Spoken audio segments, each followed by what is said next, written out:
In every part of the world, there are courageous people taking a stand for liberty, often under extraordinarily challenging circumstances. Here on Freedom Worldwide, you'll meet inspiring leaders from around the globe and learn how they're partnering with our team at Atlas Network to strengthen their missions, to achieve crucial wins for individual rights in their countries, and to make the world a freer, more peaceful, and more prosperous place. I'm Tom Palmer, coming to you from Damascus, Syria, Rio de Janeiro, Brazil, Brussels, Belgium, San Jose, Costa Rica, Dar es Salaam, Tanzania. This is Freedom Worldwide.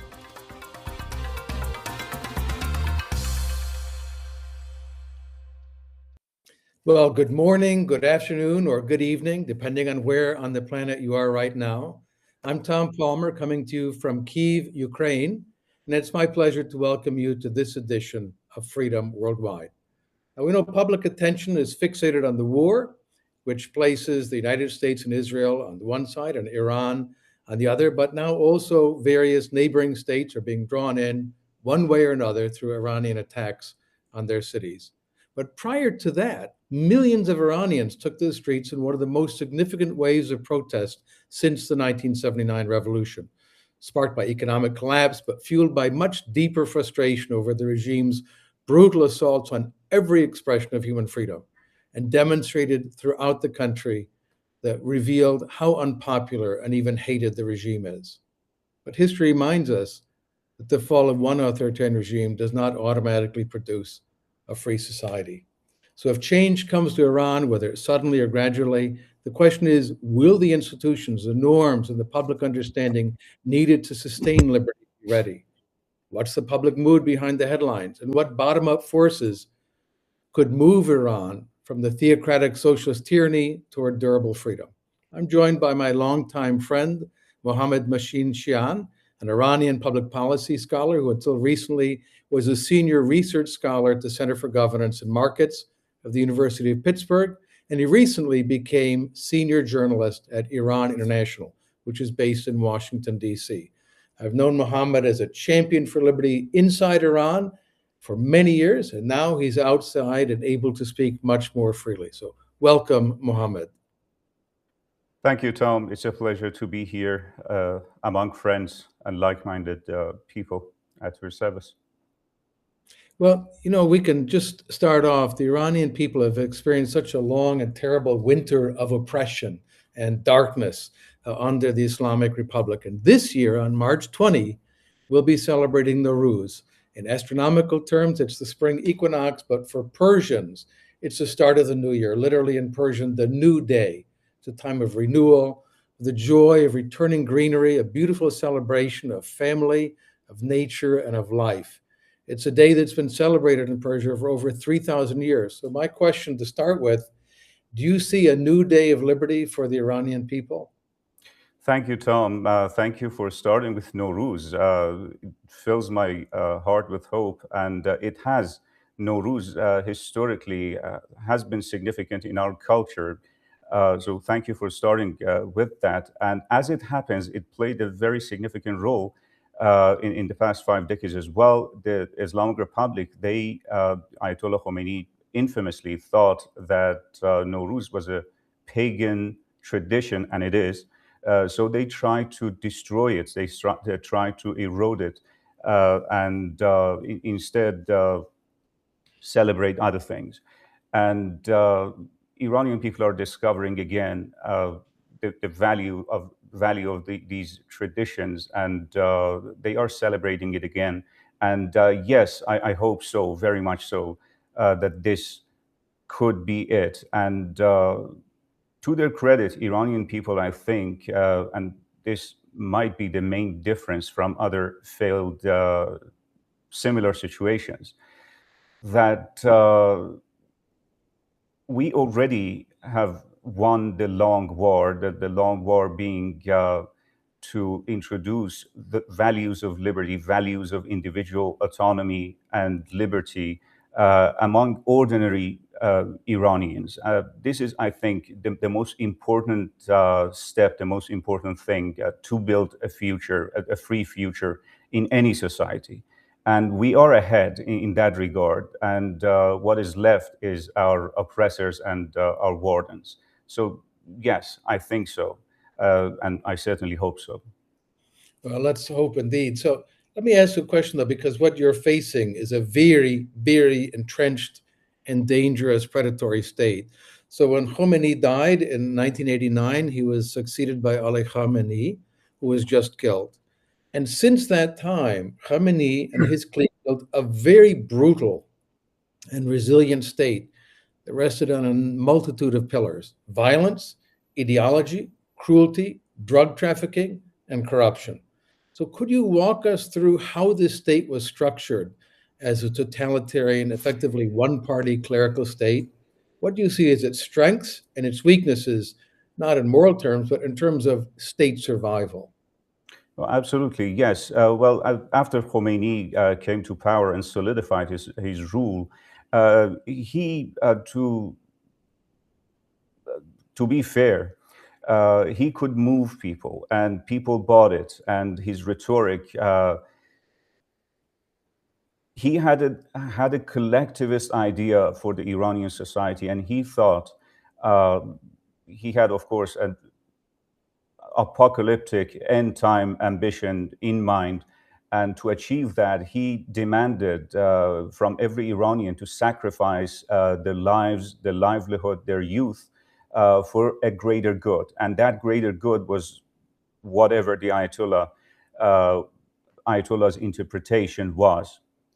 But after Khomeini, when Ayatollah Khamenei came to power, he didn't have the depth, intellectual and philosophical depth, or the charisma of Khomeini to move people any longer.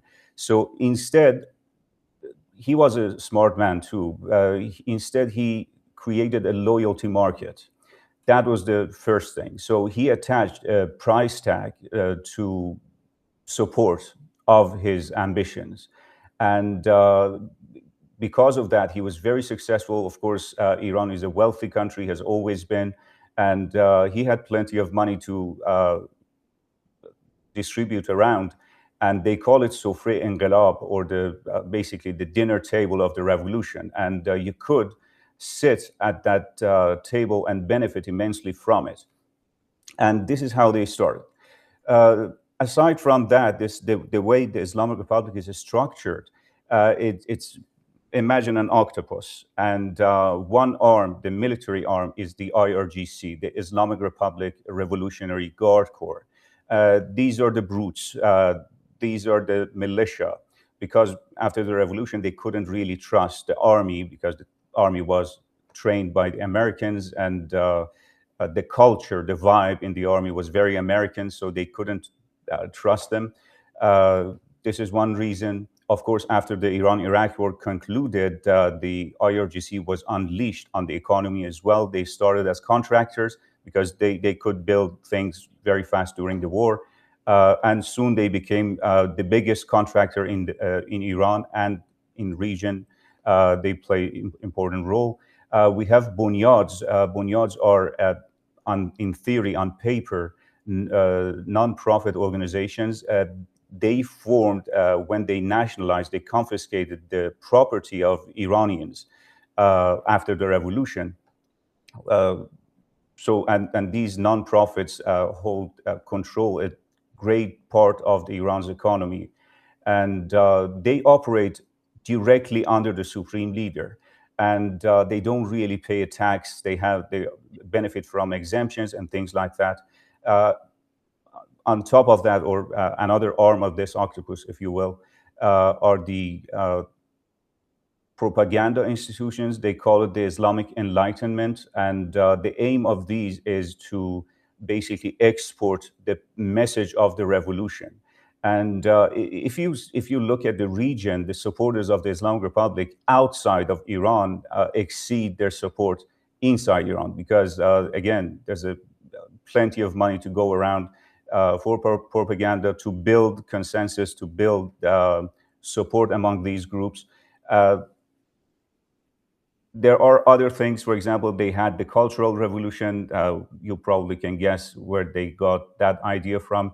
Mhm. They cleansed the universities, and instead, uh, they dedicate basically the aim of the university in promoting, defending, and developing the messages of the revolution and the Islamic Republic. So there are plenty of arms going around in each and every facet of public, social, and even private life imaginable. So the IRGC, Iranian Revolutionary Guard Corps, that you mentioned, is a very powerful pillar of the state, but also deeply entrenched in business and economic activities. Huge rents, as economists say, coming to the generals. And then also there are other paramilitary groups that they use to control the population. So this is a very well entrenched state apparatus. Let's turn to some of the weaknesses, because in the news we've seen number one, women refusing to cover their hair, but also people knocking the turbans off of a portly uh, uh, cleric supporting the regime, and then gigantic regimes, crowds chanting for an end to the regime. What do you think might undo this oppressive state? Well, two things. One, and yes, the cleric turban thing is now our national sport.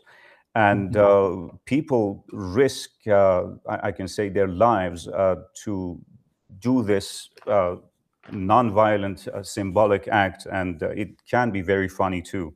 But what the Islamic Republic never counted on was first the institution of family. And I've said this before, but in schools, every day, every morning, first thing, we had to repeat over and over: death to America, death to Israel, death to England at the time. Uh, it was significant. Uh, but over time, that was removed from the chants. But when we went back to our home, our family, our parents actually educated us. They told us to not to hate anybody. They told us not to wish death to anybody. They told us that we're not different. We're the same. We're the same flesh and blood. And of course, it helped that Iranian society always had a sizable uh, Jewish community, the biggest in any Muslim majority country prior to revolution and even up to this point, although at the moment the community isn't very large, but still more than all Muslim majority countries combined. So all of us knew someone, some Jewish family, some Christian family, and others. And I remember my mother telling me that you remember aunt so and so. I said, yeah, of course, she's Jewish. We don't hate her. You shouldn't hate Israel. Things like that. That I think they kept the light uh, on. And when we came of age, of course, and had access to internet and found out about ideas of liberty and free society, of course, we made an effort. We tried to translate those values. We tried to introduce it to the next generation of Iranian people, those who didn't benefit, who didn't have parents like we did, and or had to go through the indoctrinations, because it is real. If I tell you about one day in an Islamic Republic school, you wouldn't believe. And when you see the result, and people resisting, people fighting actively, these values, these ideologies, it's fascinating. I think Iranian people have done something significant. They don't get any credit for it, I think, or not enough, I believe. But nonetheless, I'm proud of the Iranian society, to be honest with you. Well, that's one of the things that I think is most noteworthy is the moral agency and the moral depth of the Iranian people responding to this and rejecting the waves of propaganda, of hatred and violence that they have been overwhelmed by, and yet to maintain that moral core is really quite remarkable. Uh, our friend, the late a Ghanaian-American economist and freedom champion, George Aite, was professor at American University and a great inspiration to our African colleagues as a voice of liberty. He said something quite deep at the 2011 Oslo Freedom Forum. He said, in getting rid of the dictator is only a first step in establishing a free society. The dictatorship must also be disassembled. So how might that happen in Iran? I think the dictatorship goes down, as you mentioned very well. It is well entrenched. And the dictatorship, in my understanding, is that the values widespread in the society.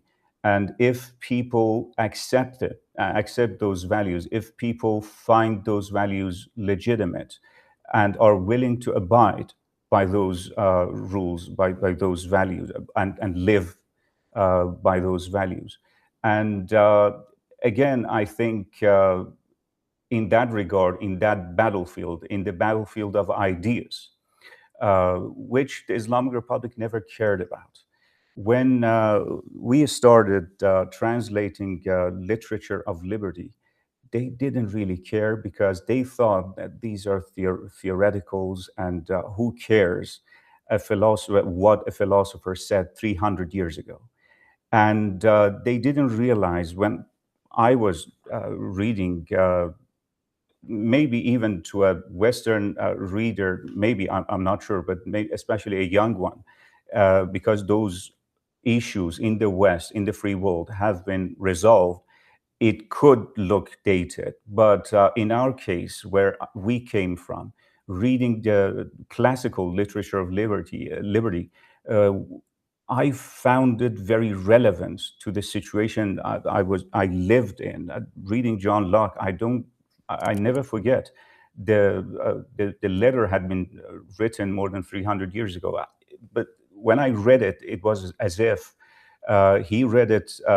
He wrote the letter to me, and last night or last week. It was so fresh. It was so relevant to our situation. So it was very informative. It actually lit our path forward, and it was very helpful in the new generation. Well, now there is another generation, of course, after us, but at that time, help us find our way out of that darkness.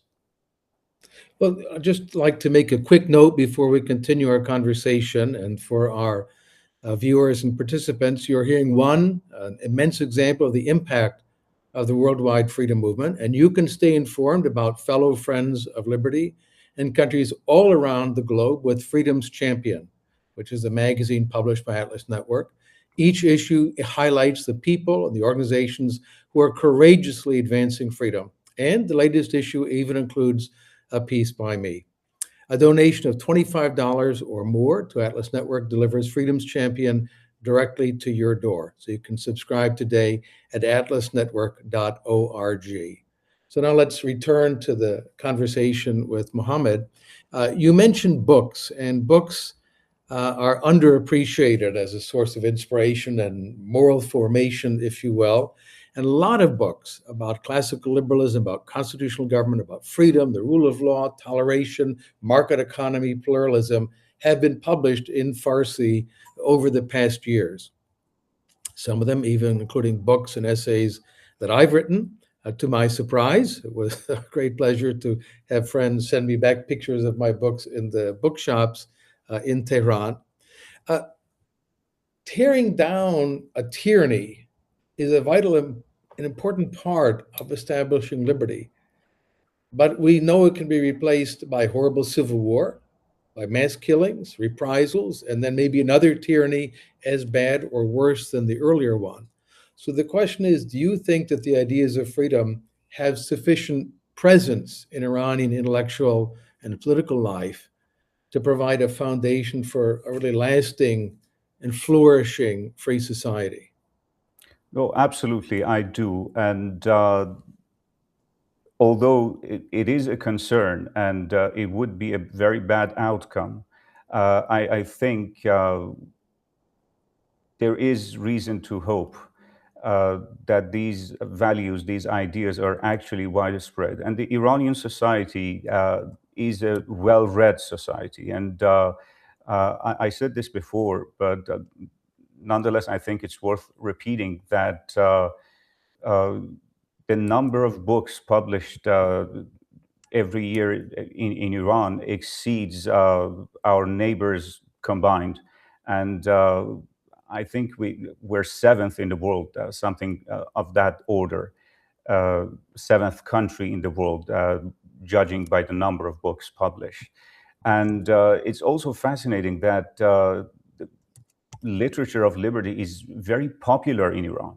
Again, a book that for a Western audience, especially the young ones, uh, may look historical or theoretical. In Iran, people uh, make efforts.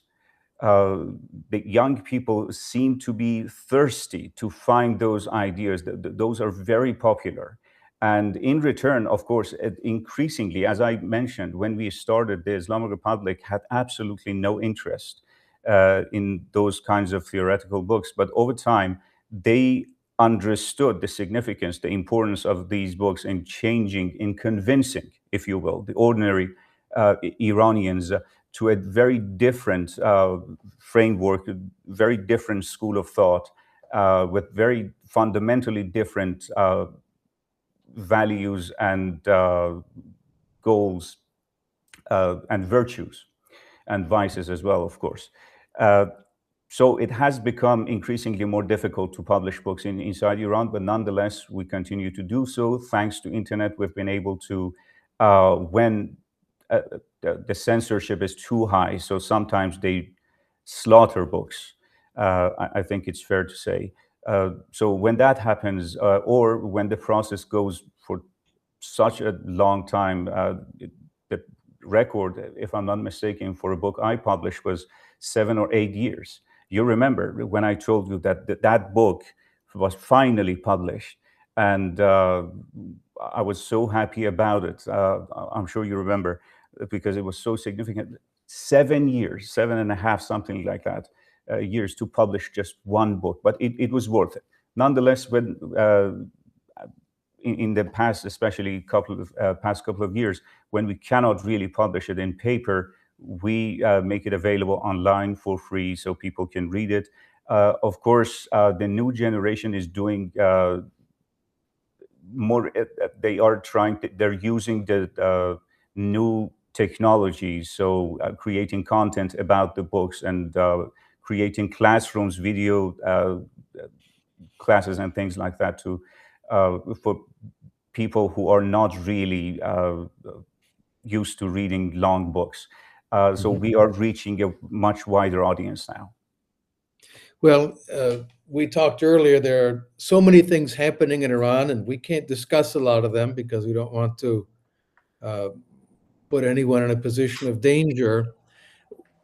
But one of the things that we have seen extraordinary bravery is the courage of women fighting for their freedom. That's been a key feature of the global vision of the Iranian struggle for freedom. In 2022, the country was covered by millions of people chanting woman, life, freedom.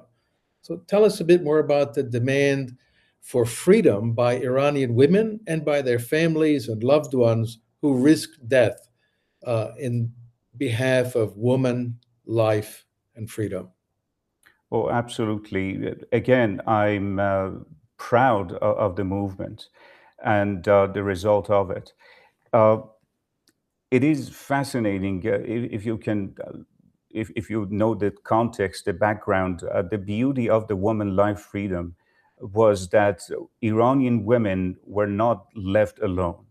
So the Iranian society, especially the younger generation, they were united, men and women, uh, to fight for women's rights to equality and autonomy, individual autonomy. And Iranian men also recognized it. We also fought for it hand in hand, of course. And this was not just another thing I think it's worth mentioning, and Iranian people don't get credit for it. But the Islamic Republic at one point, because the number of Iranian women going to universities far exceeded men, and they wanted to ration it. So limit the number of women who could go to schools. And everybody, men and women, again, fought it uh, to uh, to resist this limit. And our conclusion, the conclusion of the Iranian society, was that whoever deserves, whoever is good enough to go to a university should go regardless of their gender. And this was a huge victory for us. But going back to the woman life freedom, this was a beautiful movement. And in the face of a brutal regime, and the pivot, the demands of the movement was equal rights of Iranian women, their legitimate right to decide how to dress, how to appear in public.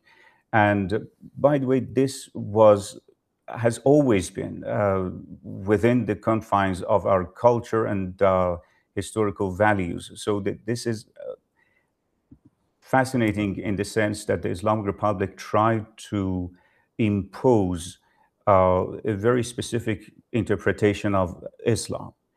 And we see the law is the spontaneous order within the society, not what the ruler uh, someday, one day decides it ought to be.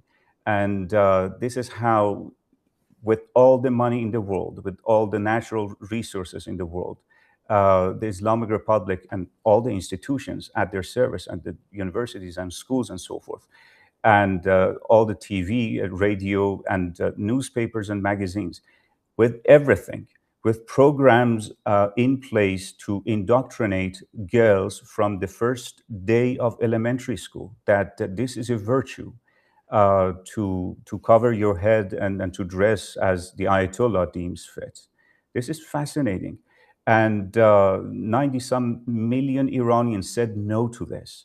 And even surveys done by the regime itself shows that a significant, above 75, 80 plus, more likely if you consider everything, of Iranian people, devout Muslims or unbelievers, both, and we have many of course, secular unbelievers in Iran as well.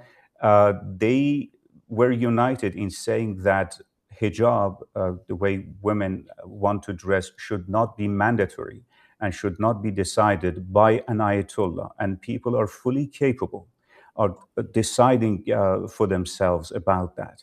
And but nonetheless, the ideology of the Islamic, the Khomeinism, the ideology of the Islamic Republic, and the Ayatollah himself was not moved by any of this. And as the result, you may have heard, I'm not sure, they legislated a more strict law to restrict women's dress code. Nonetheless, Iranian people fought, pushed back, and at some point, the resistance became so immense that the Islamic Republic, the police said, we cannot really enforce this law. So, and then, of course, the 12-day war happened, and they said, for now, let's not enforce it too strictly. But the law of the land, just to be clear, remains the same. And if they can impose it on people, they will in the future. But fortunately, Iranian people in that regard have been able to claim the right de facto, as it may be, but nonetheless. So we've talked a little bit about the ideology, the theocratic foundation of the state, the ways in which the Islamic Republic has intervened in and controlled the economy in order to cement its hold on power. Now, you're also a financial journalist in Iran. You studied deeply this interventionist state that has been developed. A lot of the generals are fabulously rich from it. They've used their power to acquire control over assets, and then those again reinforce their power. What should people understand about the economic controls that have been used to cement the foundations of this clerical one-party state? Uh, as I touched on it before, the second supreme leader, he created a loyalty market. So basically, if you played along, if you repeated the party line, if you supported the Islamic Republic, you could get rich. And that's the way that many inside Iran have become rich. And uh, they do have the tendency. So, and of course, it's a rentier economy, and everything. It's a centrally planned economy. At that, after the revolution, they nationalized 95% of the industries, just leaving some retail stores and the like. Everything else was confiscated and nationalized. Uh, this, I do realize that the idea still exists, and some people, some young people may think it's a good idea, but we tried it in Iran to disastrous results. And I don't think it's a good idea.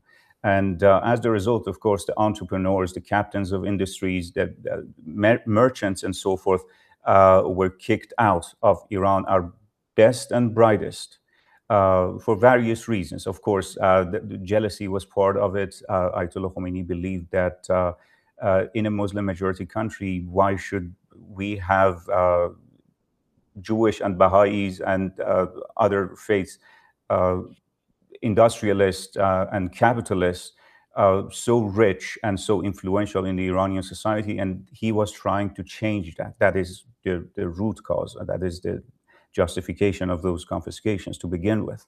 But nonetheless, it, just to give you another more recent instance of how this works, the sanction merchants, because many people think sanctions have been very successful in fighting the Islamic Republic, but as a result, Islamic Republic actually framed it very differently. They said we need economic jihadists. This is the name they coined for these people.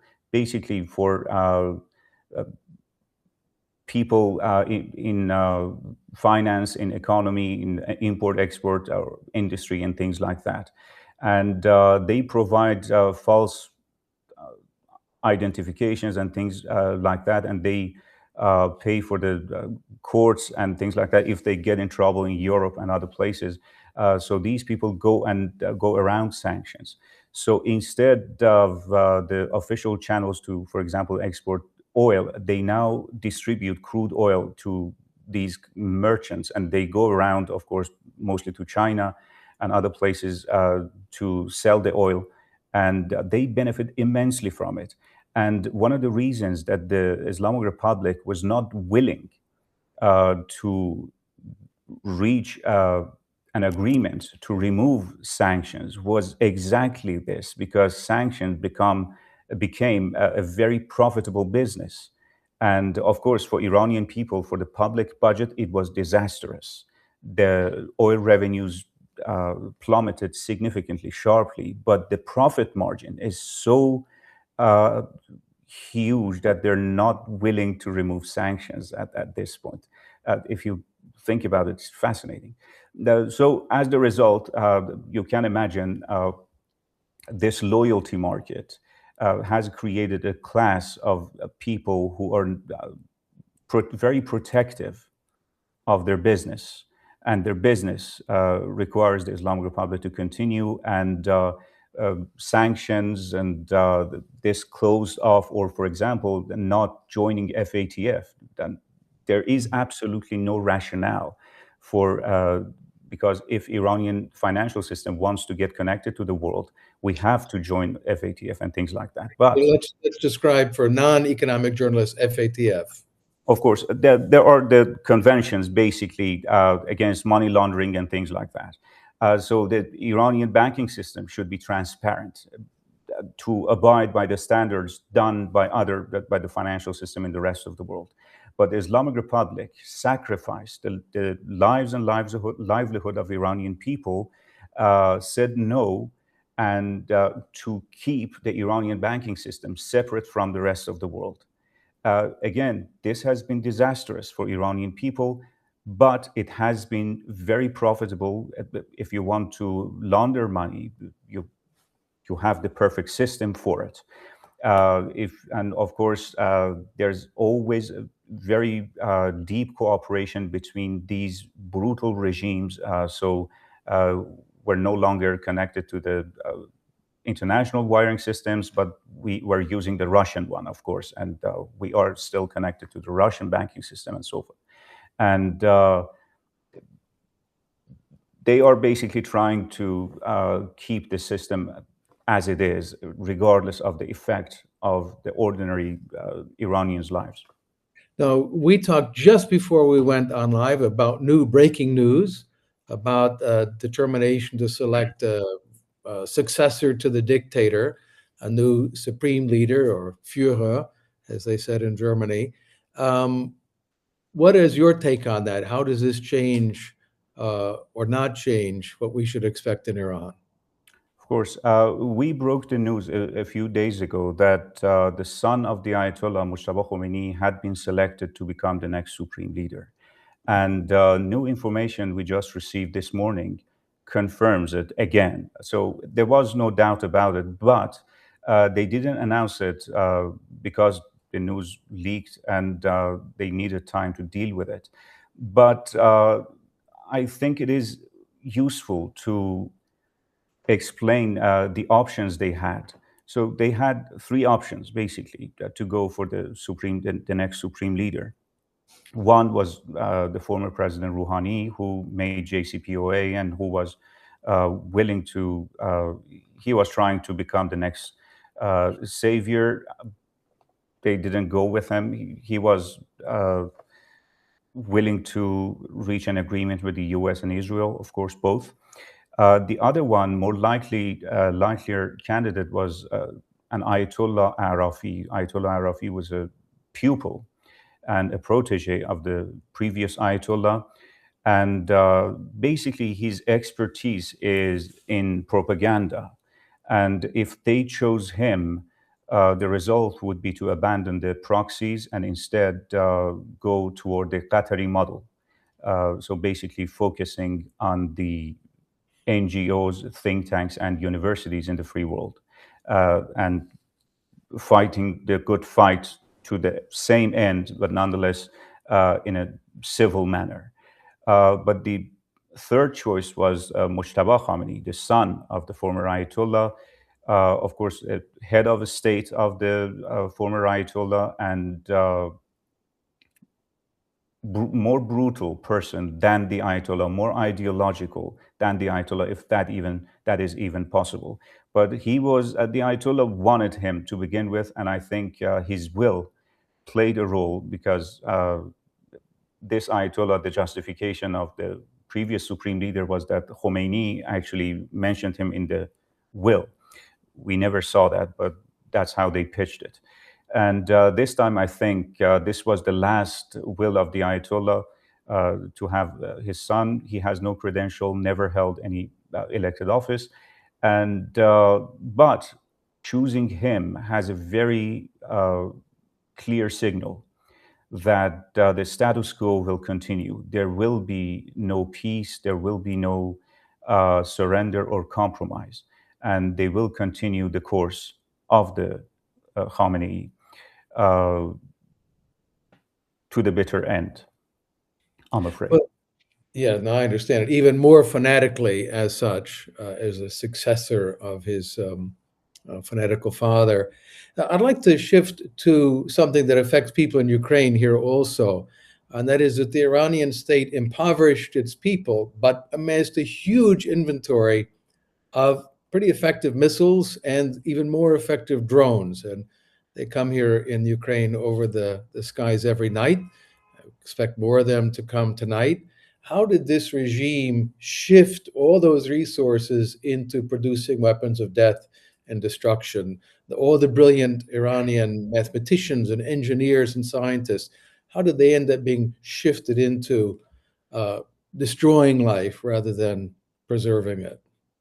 That is fascinating, and you're absolutely right. I completely agree with that.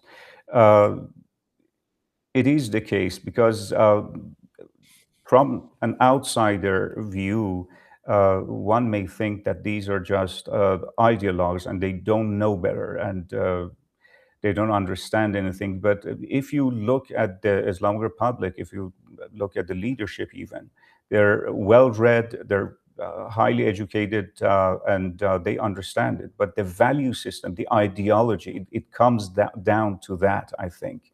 And for example, the probably more tangible example would be the current Minister for Economy.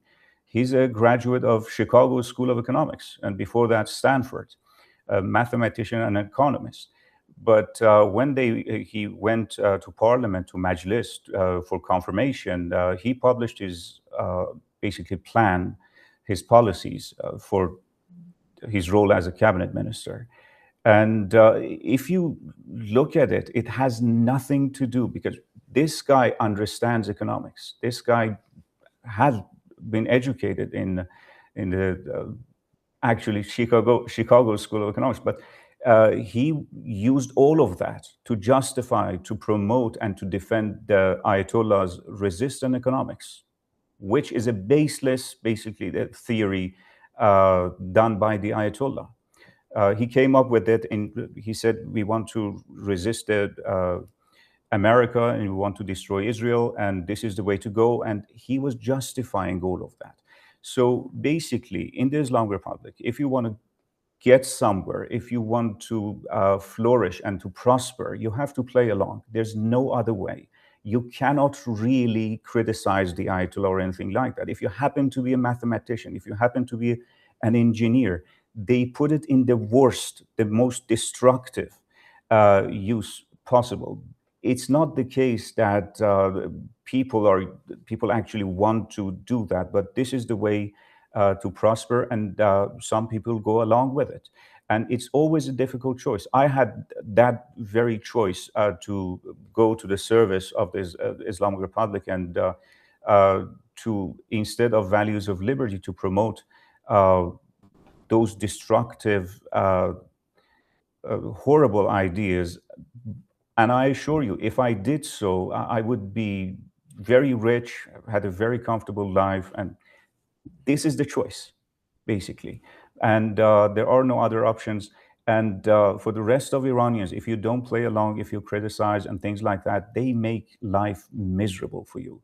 And there are no opportunities because, again, it's a centrally planned economy, and all the benefits and all the opportunities, the winners and losers of the economy basically is decided by the core committee and of the Islamic Republic, and there's no other way.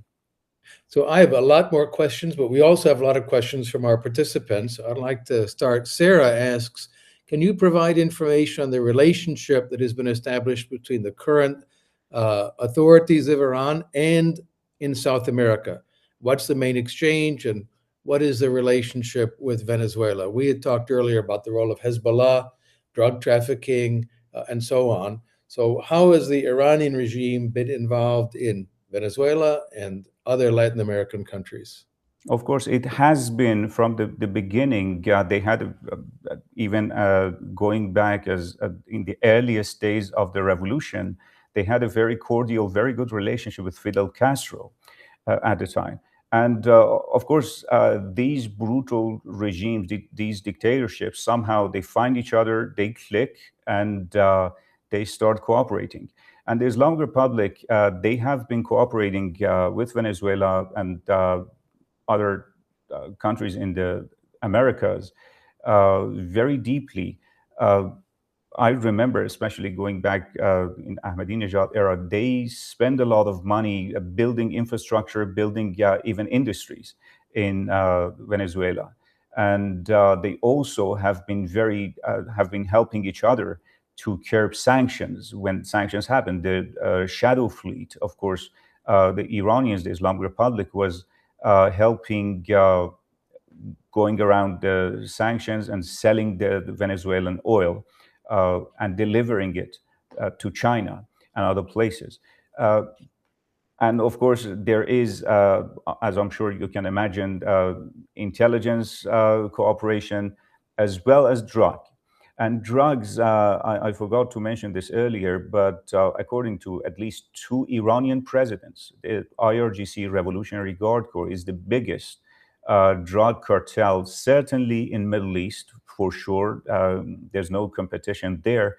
But I'm sure they are also cooperating in that regard with Venezuela and other countries in South America.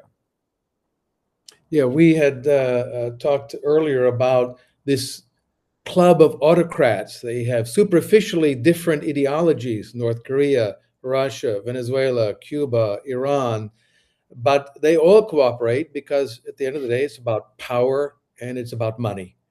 It's not so much merely ideological. We have a question here from Leo. He says he's curious if there are any regional specifics, the levels of support for the regime, and consequently, are there any more or less pro-liberty regions of the country? The beauty of Iran is that it's not regionally really divided in that sense. And values of liberty are widespread everywhere. And this was a surprise for myself to begin with years ago. I didn't know because I've always lived in mega cities in Iran, and I didn't know about the rural areas, especially in the southeast and other parts. But turns out they are even more active, more interested in these values and ideas. And the support, however, for the Islamic Republic certainly is much less in border areas, in places. Let me emphasize this point. Many people think, probably from the American perspective, that Iran is divided by ethnicity. But the way the Islamic Republic works, it is divided by religion. Basically, they prioritize the Shias. And when it comes to Shias, a very specific interpretation of the Ayatollah. So other Shias, if they are dervishes, for example, that they happen to be Shia, but they don't really go along with that interpretation. So they're even worse than other religions. Uh, but if you happen to be Sunni, if you happen to be Jewish, Christian, and so this is when it matters for the Islamic Republic, and people of other faiths or other interpretations are considered inferior by the Islamic Republic, and they tend to be impoverished in Iran, and they have access to much less opportunities in their lives. So the support for the regime among those areas is much less than the rest of the country. That is for sure.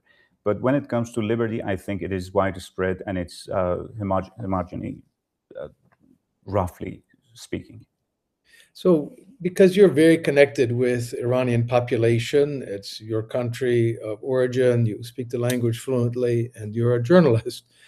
Uh, we know that right now, from what we're seeing outside, is pretty terrible. The military conflict, the suffering, and it's hard to predict that. What would you say about how Iranians are feeling at this time? What are they experiencing? It's a very difficult situation, of course. And the Iranians have left absolutely no doubt that they are not supporting the Islamic Republic. And they paid with blood to make sure that the rest of the world knows this. So, in the war, which I believe became, at the end of the day, unavoidable, especially after 12-day war, we knew that the Ayatollah had no other option but to go for a weapon. Uh, the important thing, the priority for Iranian people is that the distinction is made by Israel and America that these ordinary people are not cooperating or not supporting with the regime. So, and I can go even a step further and say the Iranian people are fighting against the Islamic Republic as Israel and America are fighting the Islamic Republic. So Iranian people can be and should be allies. And the proverbial line in the sand should be drawn at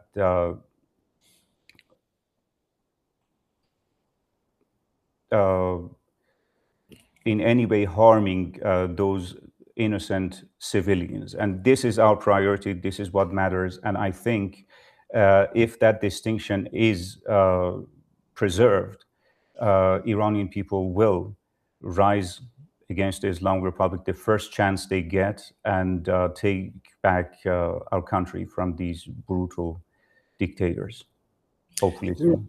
We're starting to run very low on time, so I'm going to collapse a number of questions. We have a lot of questions from Uganda, from Pakistan, from Morocco, from New York, about what you see as a likely future, because there's a discussion there might be internal conflict. If certain local militias are armed, might there be a civil war?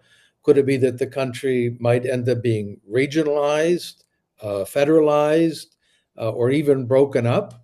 And then what role do you think elections will play, if they are held at some point, in unifying people behind the, let's say, more civilized form of government than they've experienced? Election definitely is very important. Iranian people should be able and will be able to choose their own destiny and the kind of government they want to put in place. About fracturing the country, I don't think it's in the benefit, it will benefit anybody, and it will be harmful, and that would be a mess basically to deal with, especially for the region, for our neighbors, and for the future of Middle East, if you will. And there is something unique when it comes to Iran, and that's a unifying national identity, and that trumps that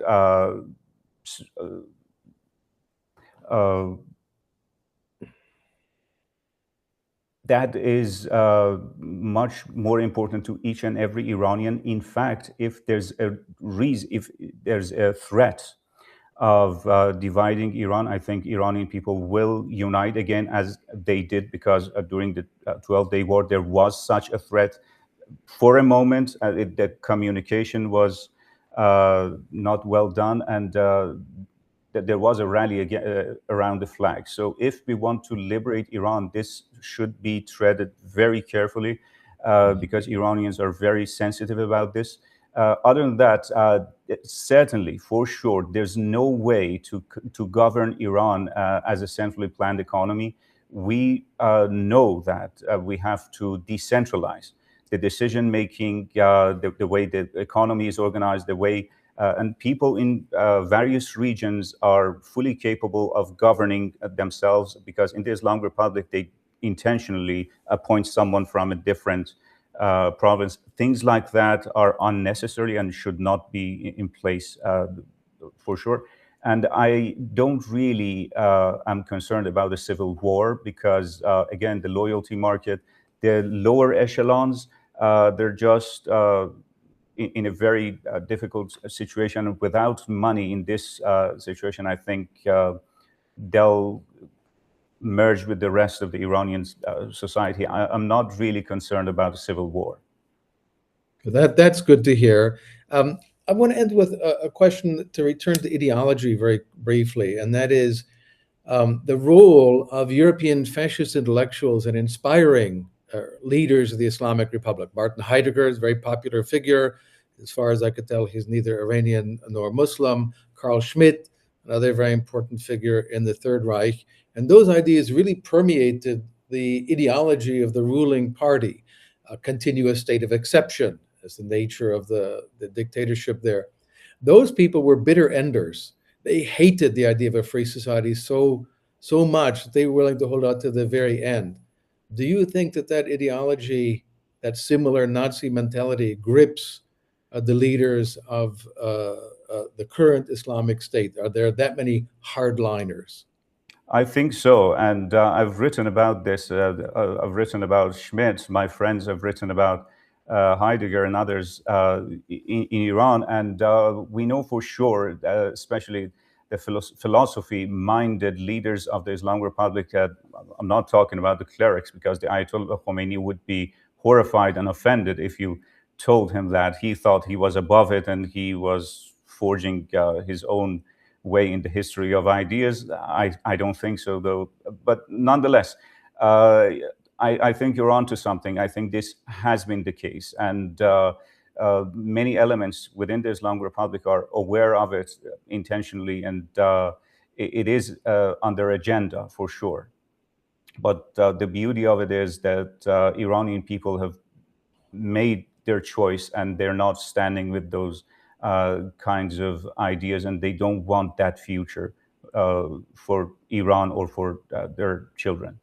Well, it's just such a remarkable difference, the message of death, death, death, death to America, death to Israel, death to the Jews, and so on, or woman, life, freedom, as the voice of the authentic people of Iran. Well, before we close, I'd like to mention one more thing, and that is that every year Atlas Network brings together Friends of Liberty from all around the world for the Liberty Forum and Freedom Dinner. And this year, we'll gather November 11 and 12 at the Sheraton Times Square in New York City. Mohamad, you're a regular feature at Liberty Forum. We love you there. This last year, Mohamad delivered the toast at our annual Toast to Freedom. So you might see him there again this year, along with Friends of Liberty from every continent, from all around the globe. You can go to atlasnetwork.org/events and sign up for updates, so you'll be among the first to know when the registration opens. Mohamad, thank you so much for sharing your insights with us today, for this message of hope and possibility. It's a very hard road ahead, but you know that people all around the world care about the freedom of the Iranian people, that you do have many friends, and that we yearn for a prosperous and peaceful and free Iran. So, Mohamad, thank you again. Thanks to everyone who tuned in. I'm Tom Palmer. Stay free.